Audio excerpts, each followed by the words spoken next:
Know what your teacher forgot to tell you about the bad old Puritans? About pilgrims and log cabins? And pilgrims and religious freedom? And what about good old Plymouth Rock? Oh, well, you don't know.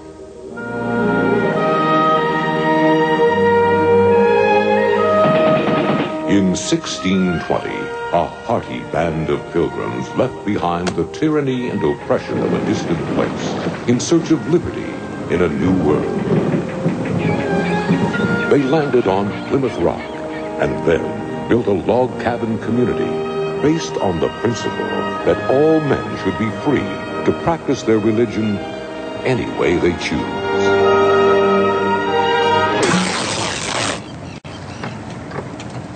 Okay, I know that's how we all heard it, but none of it's true. The Pilgrims didn't land on Plymouth Rock. They didn't land in Plymouth at first to begin with anyway. They didn't live in log cabins. They didn't go around wearing those funny black outfits and kooky hats. We've been had.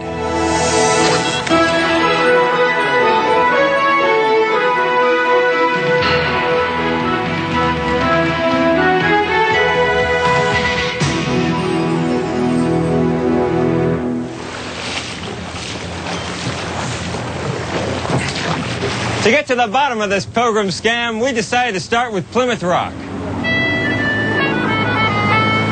Oh, what is this? What is this, John? It's the first rock. Well, you know, I wish I could actually touch it so I could say I touched the rock. If you're patriotic, you appreciate it. The first thing you notice about Plymouth Rock is that it's surrounded by a huge Greek-like temple. Look at this thing. It's made out of Quincy granite or something. Anyway, under any other circumstances, this would seem ridiculous. A rock surrounded by its own temple. But of course, this is Plymouth Rock. It's to the Americans what the Eiffel Tower is to the French, what the Leaning Tower of Pisa is to the Italians. It's our sacred national shrine. It's America.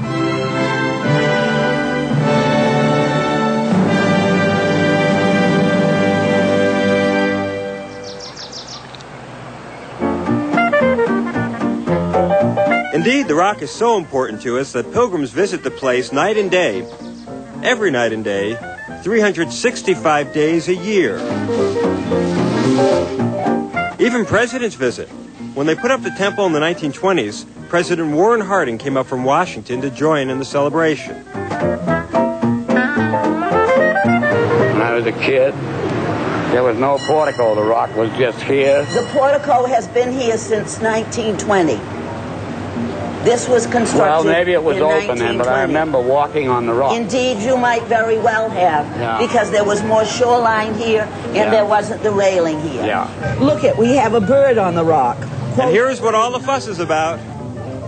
Yes, this is it, Plymouth Rock.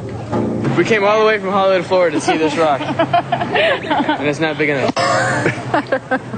But I can see why the Pilgrims landed here, because there's all this money around here. I'd stop here too. They had to stop somewhere. You know, they're running out of water here. There's not too much further to go. You know, you always hear stories, you think it's some kind of cliff, some kind of mountain, and like something really enormous. But you get here and, yep, it's just a rock. There it is. And that's just the beginning of the disappointment. It turns out we built this huge monument, this huge temple, to a rock that may be no more significant than any other old rock. I know the Park Service people here give you a different story. A man in the bow spied a rock that jutted out into the sea. But according to historian George Willison, who wrote this book, Saints and Strangers, back in 1945, and who spent his whole life studying the Pilgrims and Plymouth Rock, the whole story is just malarkey. A folk story turned into a money-making tourist attraction. What Willison found out is that the Plymouth Rock legend rests almost entirely on the dubious testimony of a 95-year-old man who told the story more than a century after the Mayflower landed. The man was Elder Thomas Faunce, the year 1741, and it happened while Faunce was down on the beach with some friends. My father told me the story about the old-timers' arrival in the New World, and he told me they landed on this rock right here. Well, you never told us this before. Let's go. Like most historians, James Baker agrees with Willison that it's all a myth. Do you buy the story? No, I think Elder Faunce is... Well, what is Elder Faunce, when he's 95 years old, is carried down, and he says, that's where the forefathers landed. pointing at the rock. It might be a place, therefore, that was near there. That was a marker for his own mind. But they didn't specifically say, perhaps, they actually stepped on the rock. But that was a marker roughly where he said they landed. And of course, this is 121 years after the event. And of course, there's even more disappointment. This isn't even where the rock was located when the Pilgrims landed. It's been moved. Plymouth Rock. Plymouth Rock looks like it's always been just where it is now. But townsfolk repeatedly moved it, initially to help inspire patriots on the eve of the Revolution. This is where things get comical. Over the years, the rock was moved so many times it started breaking into pieces. At one point, there were two Plymouth Rocks. The half that broke off on the beach, and the other half they'd moved into the center of town. Then they lost the half on the beach, until it turned up as a doorstep to an old warehouse. Eventually, of course, they decided to have just one Plymouth Rock because it was too confusing having two. So they glued them together. It was a good repair job, but the rock still doesn't look the way it used to. It used to be bigger. As the rock became more and more famous, people started breaking off huge chunks for souvenirs. They've got a chunk of the rock in Plymouth Pilgrim Hall. Here it is. It's stashed in the basement, right next to the men's room. 200 miles away, we found another hunk of the rock at Vassar College. See that doorway? That's it right there. They just put a hunk of the rock up there. And then we found yet another chunk of the rock across the country, in Seattle of all places, embedded in this monument to the pioneers of the Northwest. It's just one rock. Yep. It's just the one rock. Yep. And this is where the Pilgrim, this is where it all started, is that it? Just between you and me, I like the story of Plymouth Rock. To paraphrase Warren Harding, I love the story of Plymouth Rock, whether it's true or not. It's a great story. Yeah, I don't know. I think I might want to jump in and hug it. Okay, so they didn't land on the rock. The rock's been moved. But they were the first Europeans to land in what became the United States, right? Absolutely. 100%. You bet. Wrong. Remember Jamestown? Jamestown was settled in 1607, years before the Pilgrims ever got to Plymouth. And Jamestown wasn't even first. Before Jamestown, there was St. Augustine, Florida. And before that, there was a place in South Carolina settled by slaves after their masters were run off by Indians. And before that, there were places out west settled by the Spanish. So what in the world is going on here? Why do we hear so much about the Pilgrims? It's because of pride. The first historians to write the history of the United States happened to be from New England. So naturally, they gave the Pilgrims, New Englanders, a lot of attention. So much attention, everybody kind of forgot all about the others who were here before the Pilgrims. Okay, so they didn't land on the rock. The rock's been moved, and they weren't even the first Europeans to land in the New World. But they did land in Plymouth. Sure, they landed in Plymouth, but they didn't land here first. The first place they went to was Provincetown, on the tip of Cape Cod. Hi, good morning, folks. On behalf of Captain John Boats, we'd like to welcome you aboard the Cape Cod Clipper for our daily trip over to Provincetown at the very tip of Cape Cod. So where exactly did the Pilgrims land first? We went to Provincetown to find out. As we pull away from the Mayflower 2 State Pier, you're going to get a nice look straight down the stern of the Mayflower 2, the replica of the Pilgrim ship.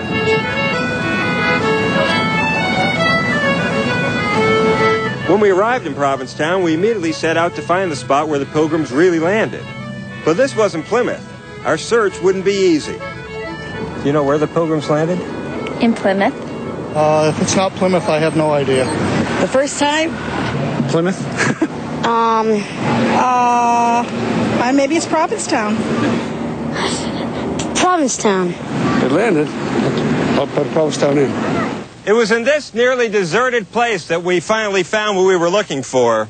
This is it. This is the place the Pilgrims first landed, in Provincetown, November 11th, 1620. Here's a little marker they've got. This is it. Now you know. I remember as a child looking for it in the history books and never finding even a mention of Provincetown. And it was very confusing because we were told that they landed here first, yet we could never find it documented. Now I just think it stinks. So what in the world is going on here? We think that the Pilgrims landed in Plymouth first, but they didn't. We think that the Pilgrims landed on Plymouth Rock, but they didn't. How did we get all this so wrong? What, did Plymouth just have a good press agent? And just why are the Pilgrims so special? How'd they get into the national mythology? Well, the main reason is after the Revolution we needed heroes, and the Pilgrims were available. Americans didn't want their kids growing up on English legends like Robin Hood and such. So writers after the war started to churn out new American legends. The Pilgrims kind of fit right in. I do have to tell you that up to this point hardly anybody had paid attention to Plymouth Pilgrims except the people of Plymouth, and even they'd kind of neglected them. Townsfolk used to run their horses through the Pilgrim graveyard, even used their headstones as sewer covers. But that didn't matter. Still with me? All right, it's time to visit the Mayflower. Not the real Mayflower, of course, the Mayflower II, a replica of the ship that brought the Pilgrims to America.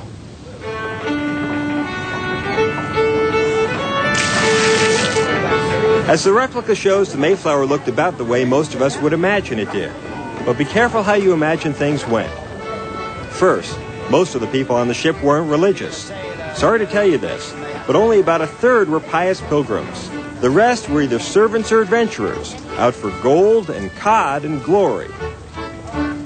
Second, and I know this is going to shock you, the pious pilgrims did not come to America in search of religious freedom. Historian Francis Jennings. Well, they came for no such purpose. They came over to find freedom for their own worship and suppression of everything else. While the Pilgrims had been persecuted in England, they'd since fled to Holland, where they'd enjoyed perfect religious freedom for about a dozen years. The problem was Holland was too free. The Pilgrims worried their children might be tempted to follow the religious views held by others. To the Pilgrims, tolerance is a bad thing. It means you don't firmly believe in your own truth enough to try to convince everybody. Don't feel badly that we believe the Pilgrims came over for religious freedom. It's a myth. But what is a myth? It's something that tells us who we are and what values we cherish. Just remember, it is a myth. Now that I have debunked about every Pilgrim myth imaginable, hang on, there's more. Welcome to Plymouth Plantation. In the Pilgrim Village, you will encounter people portraying residents of the community built by the Pilgrims over 350 years ago. In their midst, you will become odd-looking visitors from another world. This is how the Pilgrims lived in the 1600s, as recreated by the staff of Plymouth Plantation, one of those living history museums where you can walk around and touch things, and one of the very best in the whole country. Notice anything peculiar? Nowhere at Plymouth Plantation can you find Pilgrims living in a log cabin, though Hollywood always put them in one. A log cabin? What is that? Felled trees and stacked them on top of one another, mean you? That'd be a troublesome labour, don't you think? Log cabins, it turns out, didn't arrive in America until the end of the century. You want a house that you recognize as being nice. The carpenters had never made a log cabin. They couldn't conceive of it. And therefore they wouldn't have thought to do it. Okay, no log cabins. What else? No Pilgrims wearing those familiar black get-ups. I am not overclad. Some people might have worn black clothes like people wear today, but it wasn't the style that they felt was absolutely necessary they have. So they wore reds, greens... Anything you could get from a dye of the period, yes. The Pilgrims not only aren't dressed in black, they aren't wearing those funny belt buckles or black steeple hats or weird shoes. A pilgrim with buckles and their shoes. So what in the world is going on here? Why do we get the Pilgrims so wrong in so many ways? Well, it's because of the Victorians. We get our idea of what the Pilgrims were like from them, and they made the Pilgrims over in their own image. We're not looking at what the people actually wore back then, but what people who did the artwork of the late 19th century thought should be the case. Now, if you take the late 19th century, what is a respectable dress? I mean, the Pilgrims are real respectable.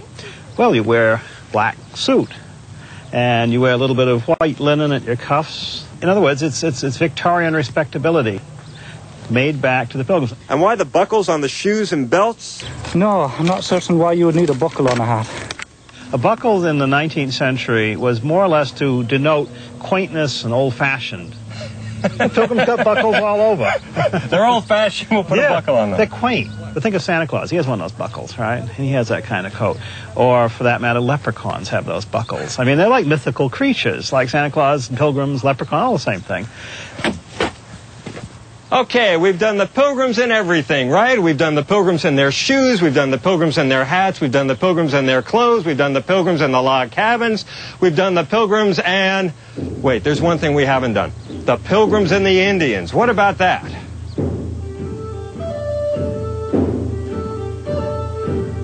As you might imagine, we get this story wrong, too. They do have Indians at Plymouth Plantation, but I'm afraid they don't tell the story of the Indians the way they should. Almost no one ever does. It's almost too painful. Now, as the herring fish will rot, it will enrich the seed of what you've planted, making the yield of your Indian corn harvest that much more grand. Now, Squantum, the Indiana, he was the one that taught us this. But there's more to his story than that he showed the Pilgrims how to plant corn. Squanto was available to help the Pilgrims only because his own people had been wiped out by an epidemic that killed up to 95% of the Indians living along the New England seacoast. The Black Death killed a third of Europe. This killed 90 to 95%. Of whom? Well, of the Indians. We don't know what the plague is. Some people think it was smallpox, but I think it was probably the plague itself, bubonic plague. Unfortunately, at Plymouth Plantation, they don't make a big deal about the epidemic, though they do grimly show how the Pilgrims explained it away. Many of those that died were of tribes that plotted against us 4 years ago. And I imagine perhaps this is the reason why God has seen fit to punish them, that they would dare raise their hand against us, his people. They viewed themselves as children of God, and so what they did, they had God on their side. At Plymouth Plantation, the Indians and whites live happily together like one big family. But the story is not quite as romantic as it seems. They don't tell you this in history class, but a few days after the Pilgrims arrived in Plymouth, they robbed the Indians' graves. They found 2 or 3 bags of corn. In all, they ended up with 10 bushels of corn, and they say, this will be enough for our next planting. I think my take on that would be, they did try to make restitution for that later. The people of Plymouth, in fact, got along better with the Indians than many of their neighbors did. For some 40 years, Indians and whites lived in peace. But if you read the small print at Plymouth Plantation, you find out that in the end they did come into conflict. The people of Plymouth sold Indian children as slaves and illegally purchased Indian lands, helping spark the worst war in colonial New England history, King Philip's War, which decimated the Indian tribes from Maine to New York. But you do have to read the small print. All about the Pilgrims is that they are the same group as the Puritans. Well, actually, they're not. Fact is, both groups detested each other. The Pilgrims came over on the Mayflower in 1620 and founded the Plymouth colony. The Puritans came over on the Arabella in 1630 and founded the Massachusetts Bay colony at Salem. Both groups included religious reformers who wanted to purify the Church of England, but they took different approaches. This is why they disliked each other so. The Plymouth reformers hated the Church of England and wanted to separate from it. That's why you sometimes hear them being referred to as separatists. They were hardcore. The Massachusetts Bay reformers, the Puritans, didn't want to separate from the church, just wanted to put an ocean between them.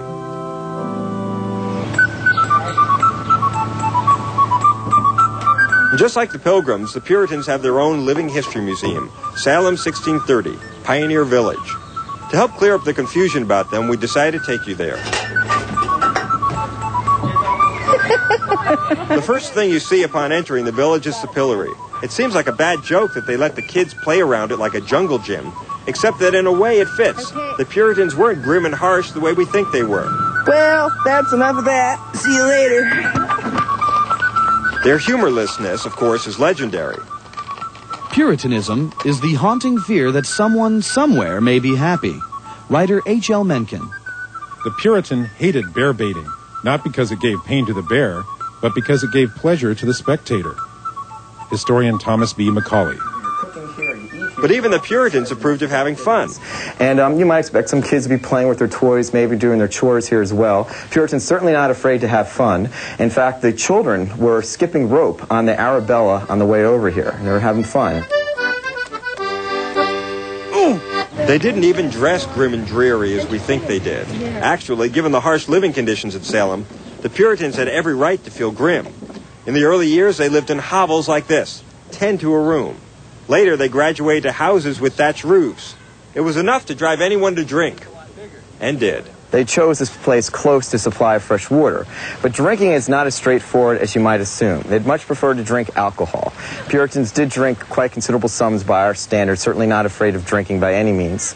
Confused about the Puritans now? Well, you ought to be. You've been brainwashed so long the truth sounds wrong. But historians say they get things pretty much right here at Salem 1630. Except for one thing, the Puritans and the Indians. To listen to village historian Dean Lampros, there's really no reason to talk a lot about the Indians. Here in Massachusetts and in New England, by the time the settlers of the Massachusetts Bay Company arrived, there weren't many natives left in this area. The Puritans, they didn't treat the Indians badly. No, not at all. Not too much later, at least. There was plenty of land here for the early settlers, and it was only later when they began pushing west and the frontier began expanding, that's when you began to have conflicts. The truth of the matter is such that it would disgrace any moralizing person. They came over with the intention, right from the beginning, of taking over. Fighting actually broke out between the Indians and the Puritans quite early on, in 1637, in what was called the Pequot War. The darkest moment of the war came when the Puritans deliberately burned down an entire Indian village, killing maybe 500, 600, 700 people. It is a mean and ugly story. They basically burned them out. They had them surrounded, mostly women and children, and shot them as they came out, killing hundreds in this one battle. You can't really even call it a battle, really. It was a slaughter. That's shocking stuff, but you don't hear anything about it at Salem 1630. Why is that? Well, it's in the nature of places like that to be positive and upbeat. You go to the Puritan village and you're made to feel good about the Puritans. You go to the Pilgrim village and you're made to feel good about the Pilgrims. In reality, there's plenty of reason to feel ashamed about both Pilgrims and Puritans. Remember the Pequot slaughter? It was perpetrated by the Puritans, but it was approved by the Pilgrims. It was a fearful sight to see them thus frying in the fire, but the victory seemed a sweet sacrifice. Pilgrim Governor William Bradford. A lot of the things I've told you about today are unbelievable. I know that. It's because life is unbelievable. And as a good friend of mine likes to say, it's unbelievable because, well, people are crazy and do darn fool things. It's what makes history interesting. That's no myth. I'm Rick Shankman.